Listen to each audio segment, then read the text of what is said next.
Hello, and welcome to the Brain Over Binge podcast, where we share a simple, brain-based approach to ending binge eating. I'm Kathryn Hansen, author of 2 books on binge eating recovery, Brain Over Binge and the Brain Over Binge Recovery Guide. I'm so glad to be co-hosting this show with Cookie Rosenblum, who is a master coach and also an author, and who uses these principles we're sharing in this podcast to help her own clients. Welcome, everyone, and thank you, Kathryn. I'm happy to be here for you and to be part of helping you in a full recovery from binge eating. In this podcast, we hope you'll gain valuable information and insights that are going to help you stop binge eating and move on with your life. We want to empower you and encourage you and help make recovery as simple as possible. In the Brain Over Binge approach, there are 2 main goals of recovery. The first goal is to dismiss urges to binge, and the second goal is to eat adequately. In the last episode, we started going into detail about how to dismiss the binge urges. There are 5 components that I teach about how to dismiss binge urges. And last time we talked about component 1, which was viewing the urges to binge as neurological junk.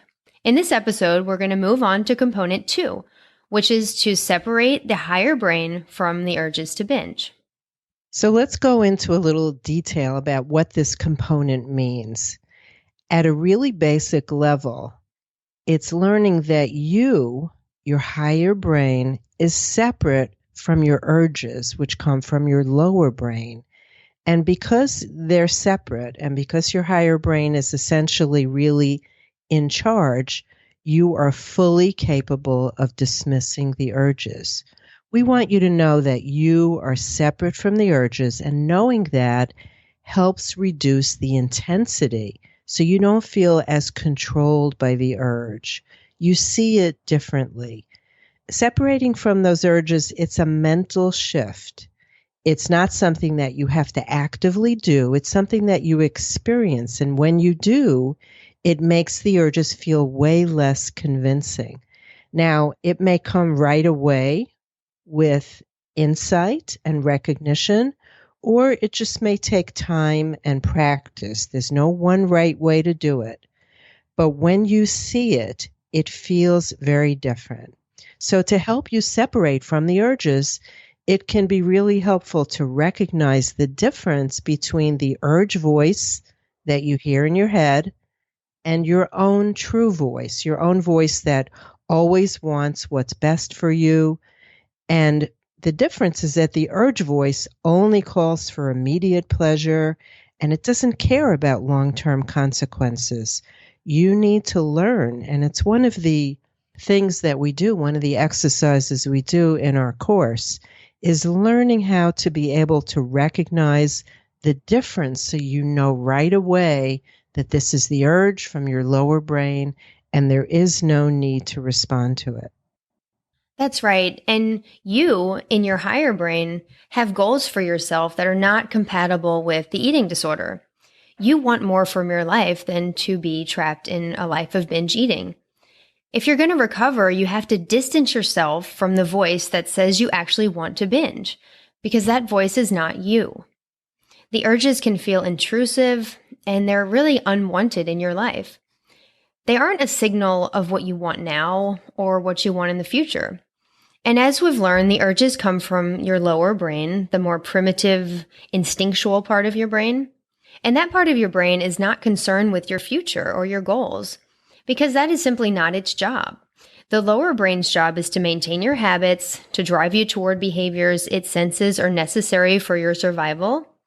And it's your higher brain that's in charge of your goals and your future. That's the part of your brain that thinks about what you want for your life, and you do want better for yourself. The good news is that you, in your higher brain, has complete power over your binge urges.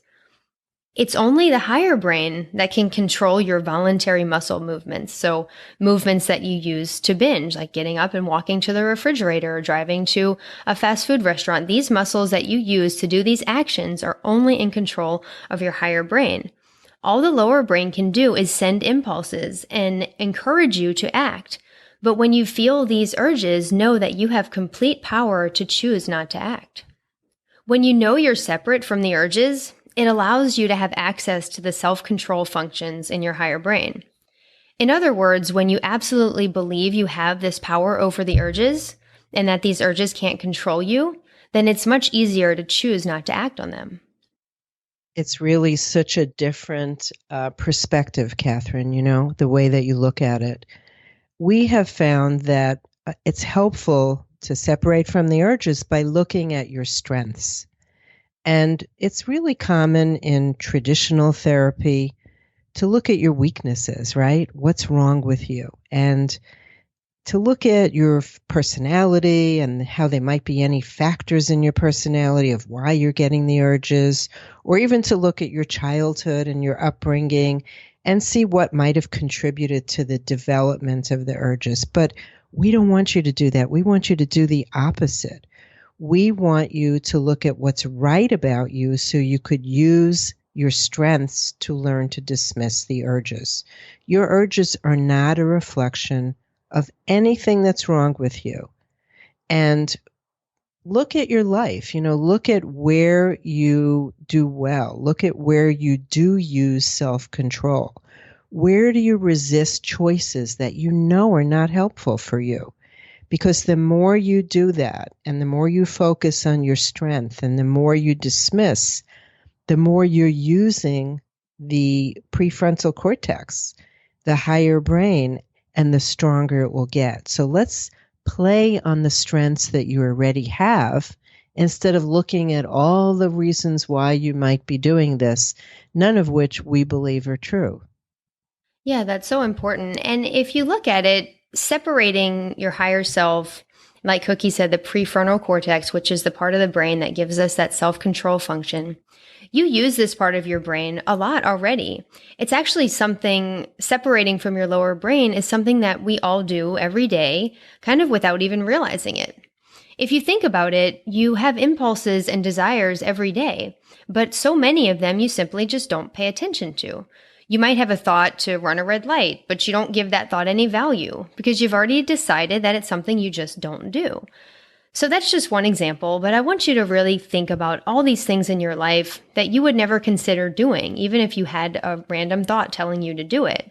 And I just want you to realize that it can be possible to start viewing binge eating in the same way, just as something you would never do. You can learn to consider binge eating as not an option. And if you can do this, you can learn to see the desire for it as something completely separate from your true self and your true wants and needs. And just start seeing it as something you would never consider doing. And therefore, any urges that come up to do it, you can automatically not give attention to, just like you do with other impulses and desires that you would never do. Kathryn, I love the expression when people say it's not an option. I've seen that a lot in the people that we work with, and it's such a strong statement. And when you can see that, when you can believe that, I find that it's been really helpful for a lot of people. If they could just think and believe it's not an option, it's helpful in them not going any further with the urge. Exactly. That's so powerful.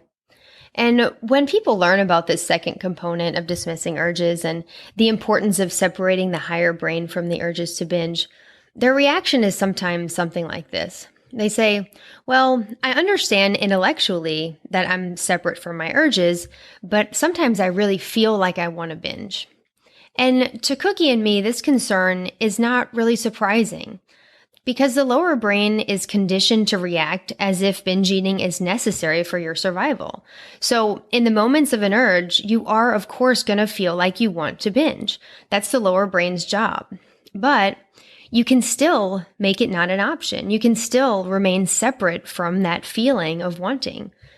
You can accept that this feeling is present and observe this feeling, but without letting it lead you to action. Because the feeling will pass, and then you'll again remember that you actually didn't want to binge at all. This feeling of wanting can almost be described as an illusion, and this illusion is only present before a binge. If you binge, it goes away and you realize it was false. But also, if you don't act on it, it also goes away. And we, of course, want you to learn not to act on it. The feeling that you actually want to binge is what we call false wanting. It's a temporary passing feeling. It will subside, and eventually you're going to remember again that you actually did not want to binge, and you'll be really glad that you didn't. But here's a little insight into how your thoughts and feelings work in relation to those urges to binge. Something happens in the world, anything that happens in the world, and you get a thought about it. Your mind creates a thought, and your thoughts are what create your feelings. And your feeling is that urge, that desire. And if you follow your feeling, that feeling is going to lead you to take action and follow the urge and binge. Now, the reason it might get confusing to you is that the feeling, the urge, it feels so real. It feels so strong. It is real, but it's based on a false thought from your lower brain.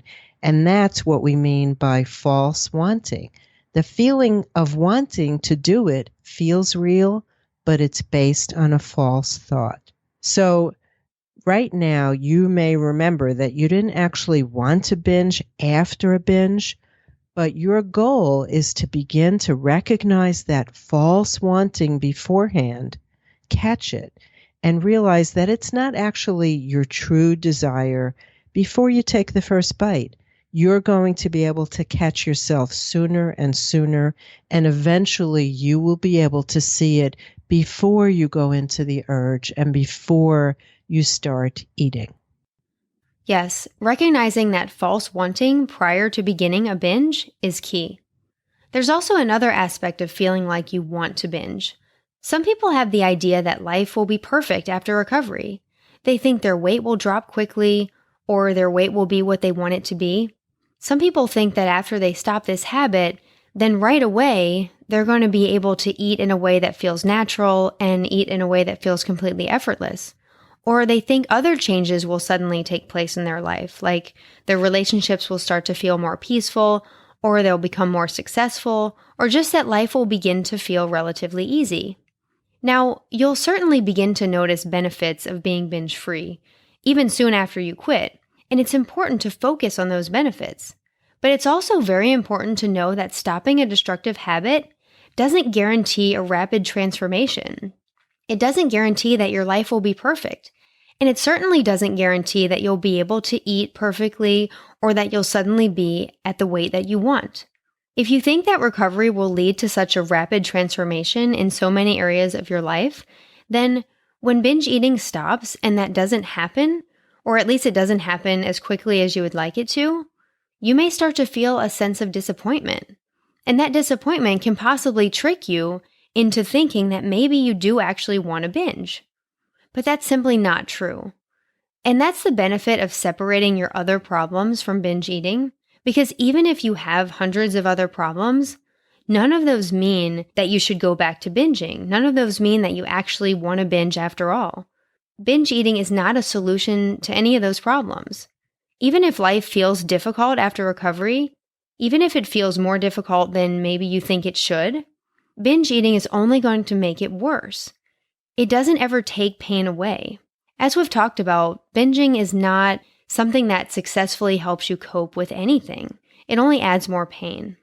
When you have the binge eating habit, you still have all the problems and challenges and difficulties of life, which are often inevitable, but then you also have the pain of binge eating on top of that. What we want you to know is life will absolutely be better without binge eating, but it certainly won't be perfect. And expecting it to be perfect, or expecting that stopping this habit will lead to such a sudden change in all areas of your life, is not very helpful. Having problems and challenges in your life is not evidence that your binge eating is actually your true desire. Any thoughts that tell you it is your true desire are just junk from the lower brain.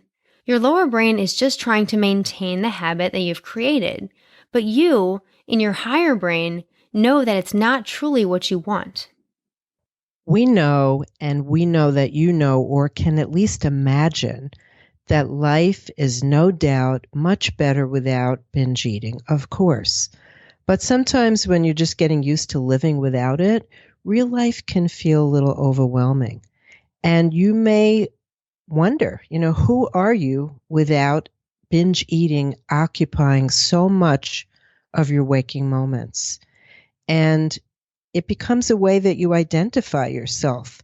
So real life can feel a little scary or difficult or challenging, but don't assume that that means that you really want to binge. It's not the case at all. It's important to be realistic and know that, of course, life after recovery won't be perfect, but it will absolutely be much better than spending so much time binge eating or thinking about binge eating or hating yourself after you do it. I completely agree.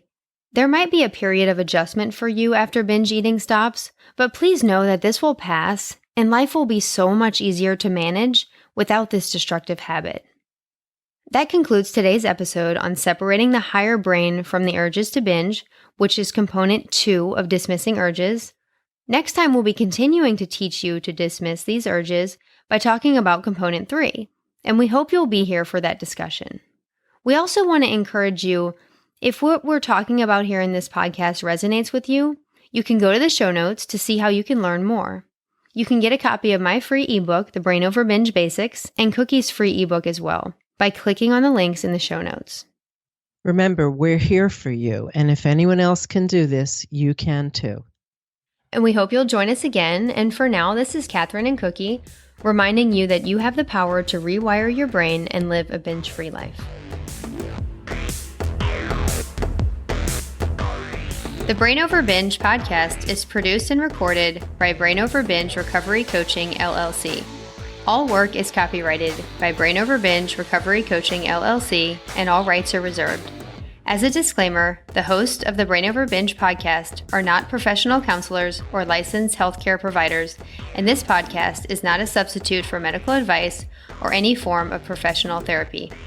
Eating disorders can have serious health consequences, and you are strongly advised to seek medical attention for matters relating to your health. Please get help when you need it, and good luck on your journey.